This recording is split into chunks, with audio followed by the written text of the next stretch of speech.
Hello and welcome to Warcraft Daily for today, the 20th of August 2013.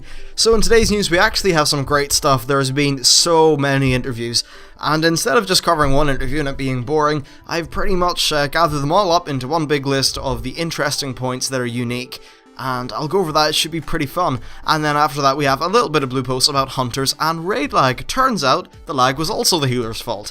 Now, interviews. So these are with a whole bunch of people like the Instance, Kremdor, various other sites. I've got the good bits here for you though. So they've said that there are no plans for class specific quests. This kinda makes me sad, because back in the day, we had stuff like the Hunter quest, and that was really cool. People say that the Warlock Green Fire quest was one of the coolest quests in the game. So why would Blizzard just cut things like this out? Even if it's only 10% of the player base, it's still something that's really awesome for those 10%, and honestly, even though I didn't get to play the Warlock Green Fire quest, I was pretty happy that it was there, because I thought it was cool that people were getting something unique and interesting to their class. So yeah, I'm kind of critical actually at this. I think they should be implementing more class-specific quests as long as they're interesting. Now, next up we have store items. So they said they will be only added to the EU or US if it feels right, and many of the Asian ones won't make it. This is good to hear. Hopefully they just don't straddle that line of pay to win at all, and I don't think they will. Next up we have achievements, and well, more of the Proving Grounds. They've said that achievements will be the only reward for the Proving Grounds, and I think that's definitely the right way to do things. Just completely optional, and it's really just for learning, which is the better way to do it. Next up, they said the Dota Battleground is no longer being worked on. This was originally, it was called Defense of the Alehouse, and it was essentially just the Dota map in WoW as a battleground, but it's not being worked on and probably will never see the light of day. This is, I suppose, a little bit unfortunate because it would have been a nice departure from the regular sort of battleground thing, but I suppose what can you do? If it wasn't working, then it wasn't working, right? And next up they said about patch 5.5, so they said there will be a smaller pre-expansion patch event, and 5.4 will actually be the end of the Mist of Pandaria storyline. Now the next few points are about Connected Realms. So they said they've actually been in the pipeline quite a long time, and that certainly makes sense. It's quite the feature, and that they're going to be expanding to it more over time and just making it better and better. They said they could have done server merges quite a while ago, but they opted not to because it's a bit of a messy solution. It's like in Payday 2 where you could stealth it and it would all be successful, or you could just go in and murder everyone. Stealthing in the end is better, so therefore Connected Realms are for the better. That was a terrible analogy. Moving on, the pet battle system will probably not need any core changes. That seems fair enough. They seem to have added quite a bit and have a good working thing. They say that in the future they'll be adding more content like more pets, trainers, some quests, just the usual interesting stuff. So that's good to hear. Now the heirloom weapons, they said that these are a reason, these are the Garrosh ones, they're a reason to keep on killing Garrosh despite the fact that a new expansion is coming, and I think that's very good.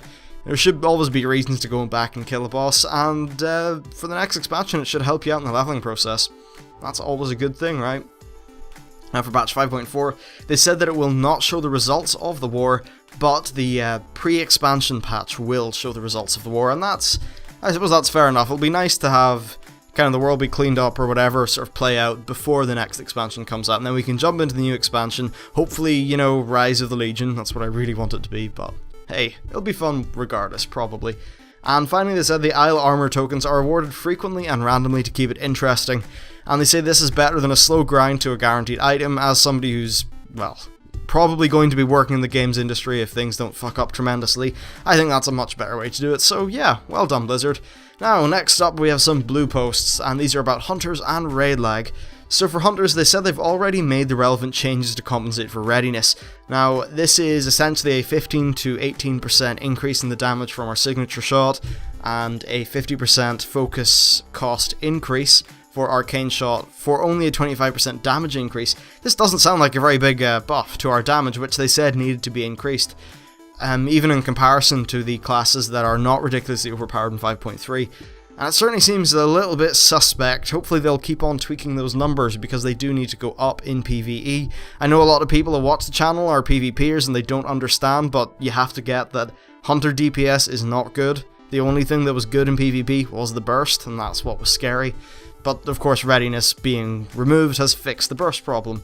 They also said that they are still looking at the DPS, and they warn people not to compare it to live. Really, what they mean is don't compare it to like a Fire Mage or a Warlock or something that's OP at the minute. If you're comparing to live, compare to a class that's doing pretty okay at the minute, It's not overpowered, but it's doing well, and one that's not getting a lot of changes in patch 5.4. Now next up, we have the final thing of the show, which is raid lag, and this was a little bit of a dreaded problem, where sometimes you'd just be chilling out and then your whole raid would lag and you'd all die.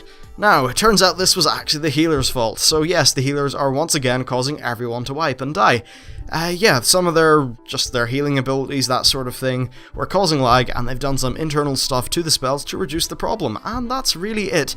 Now, today's show, that's the end of it. I hope you enjoyed.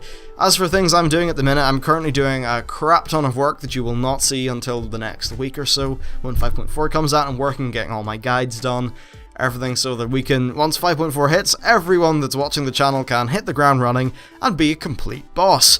And that's it for this episode. Thank you for watching, and I'll see you next time.